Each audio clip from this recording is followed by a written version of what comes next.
नमस्कार दोस्तों, स्वागत है आपका हमारे YouTube channel Uttarakhand education diary में। तो ये वर्ल्ड हिस्ट्री की क्लास है एमए एग्ज़ाम के लिए, जो उत्तराखंड ओपन यूनिवर्सिटी का एमए का एग्ज़ाम होने वाला है हिस्ट्री का, उसकी यह क्लास है। और इस क्लास में हम देखेंगे जो यूरोपीय, आप अगर वर्ल्ड हिस्ट्री आप देखेंगे तो इसमें जो टॉपिक है वो क्या है, यहाँ पर आप देखेंगे तो वह है यूरोपीय निरंकुश राष्ट्रीय राज्य। ये आप पढ़ेंगे तो आपको समझ में आएगा। काफ़ी जटिल सा टॉपिक है, पर हम इसको आसान बनाने की कोशिश की गई है। जिन भी बच्चों का एमए हिस्ट्री का एग्ज़ाम है वह इसको कंप्लीट कर लें, बहुत अच्छे आप नंबर प्राप्त कर सकते हैं इससे। तो सबसे पहले हम देखेंगे निरंकुशवाद की विशेषताएँ क्या होती हैं, निरंकुशवाद होता क्या है? तो इसको अगर हम देखें तो इसमें क्या होता है, यहाँ पर देखें राजा सर्वोच्च होता है, उसमें सेना राजा सर्वोच्च होता है और सेना की बहुत महत्वता होती है। राजा ही निरंकुश है, राजा उसमें केंद्र में राजा होता है और सेना की क्या होती है, वो बहुत महत्वपूर्ण अंग मानी जाती है। अब राजा शक्तिशाली होगा तभी उसकी कोई सुनेगा, तो शक्तिशाली कैसे होगा, जब उसके पास एक सेना होगी। इसमें नौकरी पेशा वर्ग, इन राजाओं ने क्या करा, एक नौकरी पेशा वर्ग भी बनाया। अब नौकरी पेशा वर्ग राजाओं ने क्यों बनाया होगा, ये सोचने की बात है। नौकरी पेशा वर्ग अगर वह बनाएंगे तो वही उसको तनख्वाह कौन देगा, उसको पेमेंट देगा राजा। तो राजा उसको जब तनख्वाह देगा तो वो किसका सपोर्टर होगा, राजा का सपोर्टर होगा। तो ये भी इन्होंने बनाया। तो निरंकुशवाद के कुछ बहुत आप चैप्टर बुक से भी पढ़ लीजिएगा। मैं यहाँ पे शॉर्ट नोट्स के तरीके से आपको बता रहा हूँ ताकि फटाफट आप एग्जाम में इसको लिख पाएँ। तो राजा सर्वोच्च होता है और राजा की जो सेना होती है वो बहुत महत्वपूर्ण होती है। इसमें तीसरा एक नौकरी पेशा वर्ग राजा लोगों ने बनाया था, क्योंकि अपने हितों के लिए। और तीसरा वाणिज्यवाद इसकी एक मुख्य विशेषता होती है। वाणिज्यवाद मतलब इसमें एक आर्थिक युद्ध होता है एक तरह का। और वाणिज्यवाद का ऐसा हम समझ सकते हैं कि एक आर्थिक युद्ध है। एक राज्य स्वयं आत्मनिर्भर हो करके फिर दूसरे राज्यों को अपने ऊपर आत्मनिर्भर करता है। पहले वो स्वयं आत्मनिर्भर होता है, वो अपने साधनों को इतना विकसित करता है कि वो पूरी तरह से आत्मनिर्भर हो जाता है, फिर दूसरे देशों को अपने ऊपर आत्मनिर्भर करने की कोशिश करता है किसी भी तरीके से, जो युद्ध के तरीके से भी हो सकता है या किसी अन्य तरीके दबाव बना करके भी हो सकता है। अब निरंकुश राजतंत्रों के उदय के कुछ कारण हैं, उनको यहाँ पर हम समझ लेते हैं। ये मुख्यतः 3 कारण हैं, यहाँ पर देखिए आप लिखा है। पहला, सामंतवाद का पतन हुआ तो निरंकुश राजतंत्र उदय हुए। चर्च की शक्ति घटी तो निरंकुश राजतंत्र का उदय हुआ। चौथा है व्यापारिक क्रांति और मध्य वर्ग का उदय। तो व्यापारिक क्रांति और मध्य वर्ग का उदय, तो ये 3 कारण थे निरंकुश राजतंत्रों के उदय के। तीनों का कारणों को आप समझ लीजिएगा, मैं आपको समझाने की कोशिश करता हूँ। तो यूरोप की जो व्यवस्था थी, यूरोपीय देशों की जो व्यवस्था थी, यह व्यवस्था कैसी थी, सामंतों पर निर्भर थी। मुख्य रूप से व्यवस्था सामंतों पर निर्भर थी। और जो ये सामंत थे, इन्होंने क्या करा, इन सामंतों ने आप देखेंगे तो अपनी शक्ति में वृद्धि कर ली। जब इन्होंने अपनी शक्ति बढ़ाई तो ये कैसा व्यवहार करने लगते, जैसे वहाँ के राजा होंगे। सामंत क्या होते हैं, जैसे कोई राज्य है तो राजा क्या, मध्यकाल में क्या होता था, राजा छोटे-छोटे मतलब एरियाओं को अलग-अलग वहाँ पे कुछ लोगों को नियुक्त कर देता था, तो उन्हें सामंत कहा जाता था। मतलब एक राजा जो होता था उसके अंदर में सामंत काम करते थे, मतलब छोटे-छोटे एरियाओं को देते थे और राजा को कर टैक्स दे देते थे। इन सामंतों के पास सेना भी होती थी, तो कुछ इस तरह के सामंत लोग होते थे।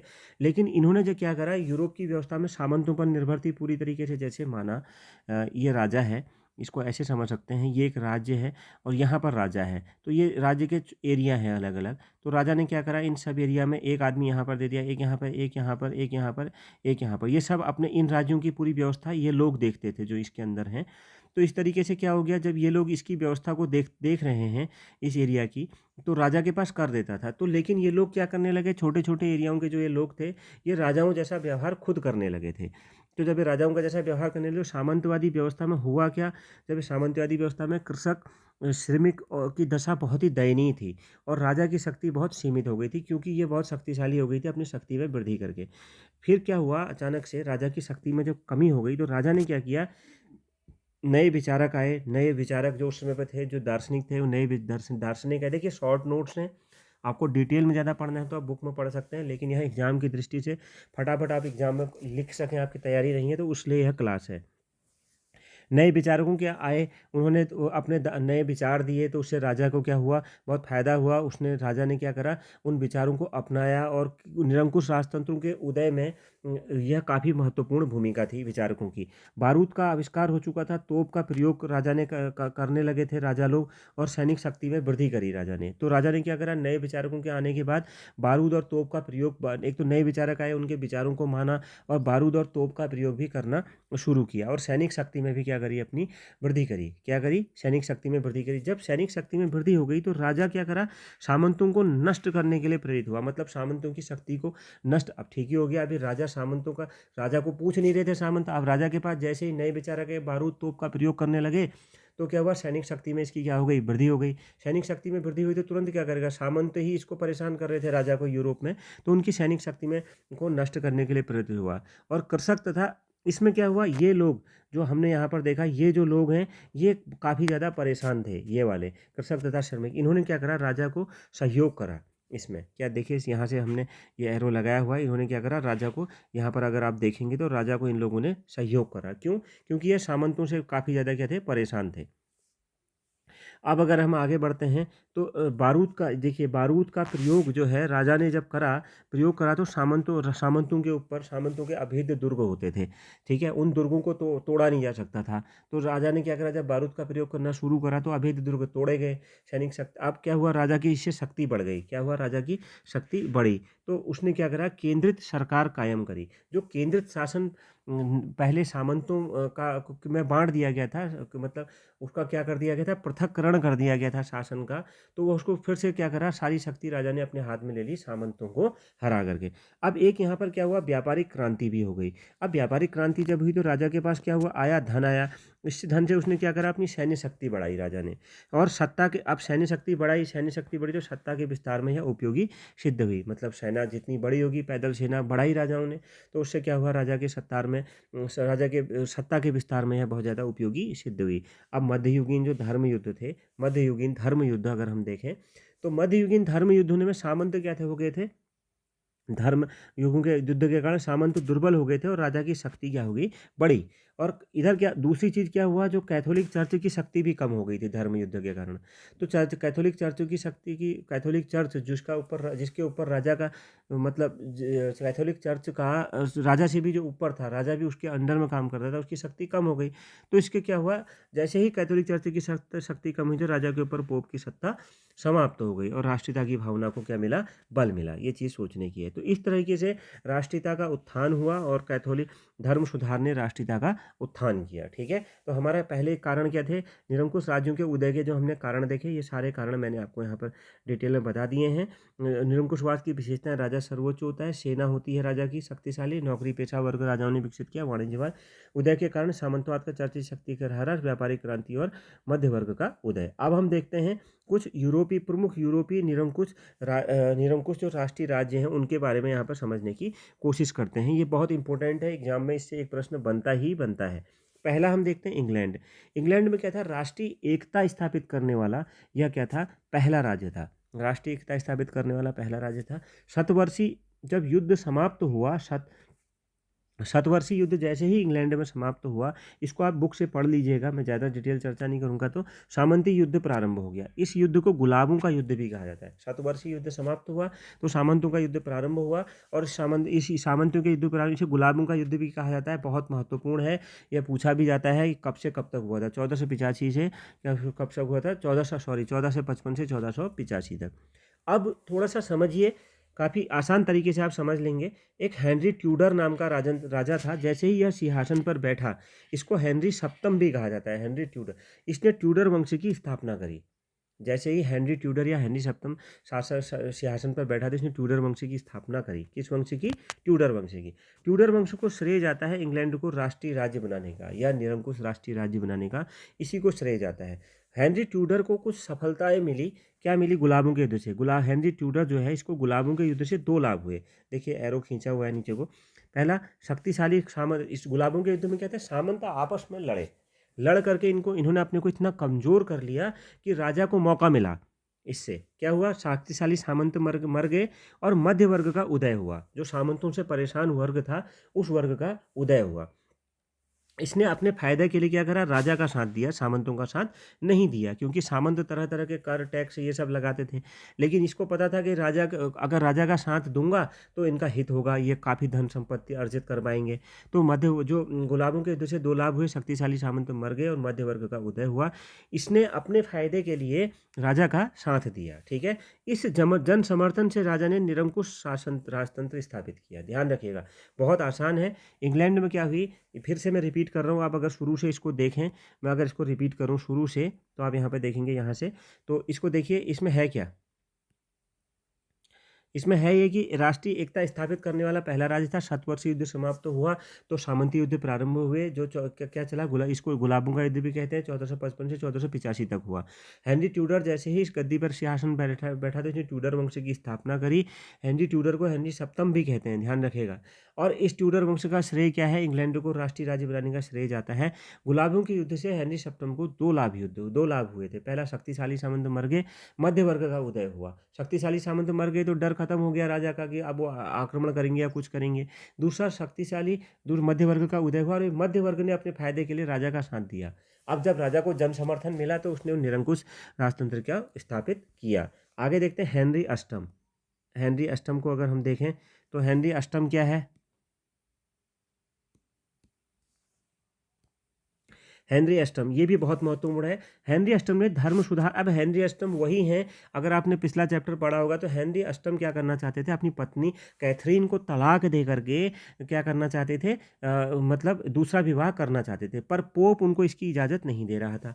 तो पोप जब इजाज़त नहीं दे रहा था तो उन्होंने चर्च और पोप को क्या करा, का उससे सारे संबंध अपने तोड़ दिए हेनरी अष्टम ने, और क्या करा, राज्य के धार्मिक जीवन पर अपना नियंत्रण हासिल कर लिया। मतलब उसने ये कहा कि चर्च और पोप से ऊपर अब राजा होगा, ये दोनों किसके अधीन काम करेंगे?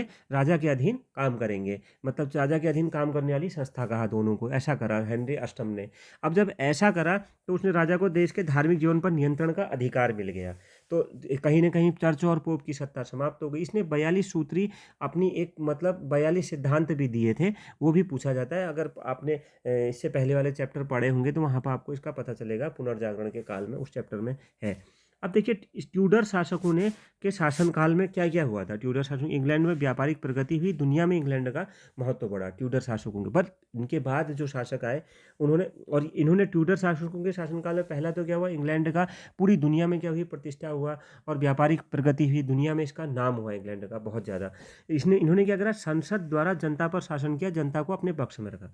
इन्होंने संसद की व्यवस्था को अपनाया और संसद द्वारा ही जनता पर शासन किया, और क्या हुआ, जनता को अपने पक्ष में रखा। लेकिन इनके बाद जो स्टुअर्ट शासक आए, इन्होंने सूझबूझ नहीं दिखाई। इससे क्या हुआ, राजा और संसद में आपस में टकराव हो गया। स्टुअर्ट शासकों के समय ही 1688 में रक्तहीन क्रांति हुई। इसी कारण इसमें संसद की जीत हुई। संसद की जीत हुई तो शासकों पर क्या हुआ, अब संसद की सर्वोच्चता हो गई, जो कि ट्यूडर शासकों के समय में ऐसा नहीं था। तो इनके समय पर यह सब हुआ। अब इस प्रकार लोकतंत्र ने निरंकुशता पर क्या पाई, विजय पाई। क्या पाई, विजय पाई। इस प्रकार लोकतंत्र ने निरंकुशता पर विजय पाई। ध्यान रखिएगा, 1688 में लोकतंत्र, संसद की विजय हो गई थी। आगे बढ़ते हैं, अब हम देखते हैं फ्रांस को। फ्रांस कैसे निरंकुश राष्ट्रीय राज्य में बदला, इस चीज़ को यहाँ पर हम समझने की कोशिश करते हैं। देखिए, यह फर्स्ट राजनीतिक एकता, और इंग्लैंड था फर्स्ट राष्ट्रीय एकता स्थापित करने वाला राज्य था। इंग्लैंड हमने पढ़ा, ये फर्स्ट राजनीतिक एकता स्थापित करने वाला राज्य है, ठीक है, बना। इसमें इसको राष्ट्रीय राज्य बनाने में दो राजवंशों ने राष्ट्रीय राज्य में बदला। पहला वैलय वंश है, दूसरा बूर्बो वंश है। वैलय वंश और बूर्बो वंश दोनों आपको ध्यान में रखना है, वैलय वंश और बूर्बो वंश। अब देखिए एक चीज़ यहाँ पर ध्यान रखिएगा, जो वैलय वंश था इसके प्रमुख शासक था लुई 12 फ्रांसिस। ये तीनों नाम आपको याद में रखने हैं। लुई 11 इनमें सबसे महत्वपूर्ण है। लुई 11 ने क्या करा, अपनी बुद्धि कुशलता से क्या करा, सामंतों की जागीर छीनी, चर्च पर अंकुश लगाया और फ्रांस को शक्तिशाली बनाने के लिए उसने क्या, कई कदम उठाए।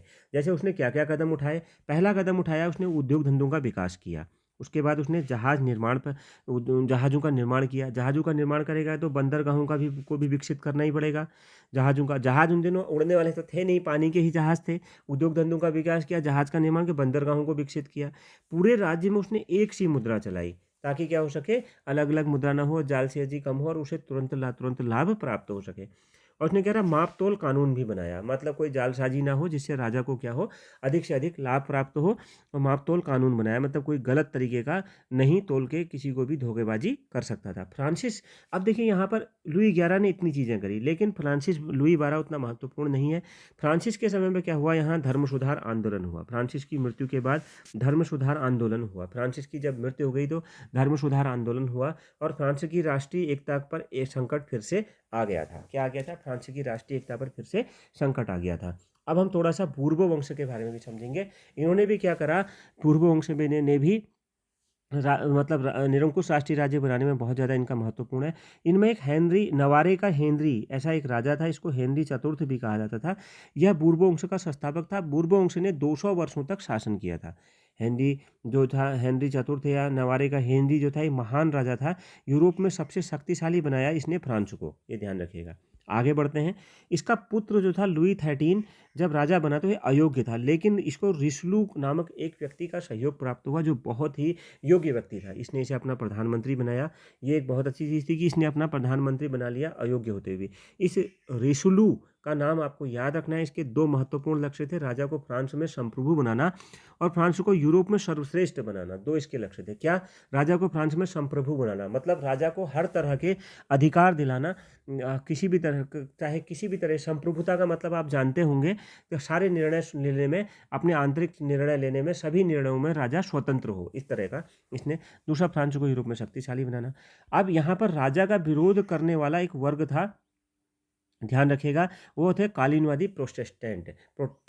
प्रोस्टेंट इनको कहते हैं। तो राजा का विरोध करते थे कालीनवादी। कैल्विनवाद आपने पढ़ा होगा, यहाँ पर आपने प्रोटेस्टेंट भी पढ़ा होगा, कैल्विनवाद भी पढ़ा होगा, एग्लिंगटन चर्च भी पढ़ा होगा, ज्विंगली भी पढ़ा होगा धर्म सुधार आंदोलन में।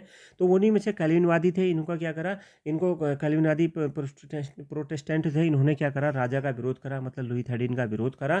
तो इनको ठ्यूगनाट भी कहा जाता है। क्या कहा जाता है? ठ्यूगनाट भी इनको कहा जाता है, जिन्होंने विरोध किया था कालीनवादी प्रोटेस्टेंटों ने। तो रिशलू ने इनको क्या करा, दबा दिया था। ये ध्यान रखिएगा, ये ज़्यादा विरोध कर नहीं पाए, रिशलू ने इनको दबा दिया था। अब अगर हम थोड़ा आगे बढ़ें तो लुई 16 के समय क्या हुआ, फ्रांसीसी, अब लुई 13 है, इसके बाद 16 के समय सभी जानते हैं फ्रांस की क्रांति हुई और निरंकुशता का अंत हो गया। लुई 16 के समय फ्रांस की क्रांति हुई, निरंकुशता का अंत हो गया, ये ध्यान रखना है। आगे बढ़ते हैं, अब स्पेन को देखते हैं, अगला निरंकुश राष्ट्रीय राज्य। अरबों ने जब अपनी शक्ति बढ़ाई, चलिए ऐसा करते हैं, इस पार्ट में इतना ही देखते हैं। स्पेन और इसके आगे के जो निरंकुश राष्ट्रीय राज्य हैं, दो और हैं, उन्हें अगले पार्ट में देखते हैं। और आप ज़रूर, अगर आपको क्लास पसंद आई तो कमेंट बॉक्स में बताइएगा। मिलते हैं नेक्स्ट क्लास में। Thank you.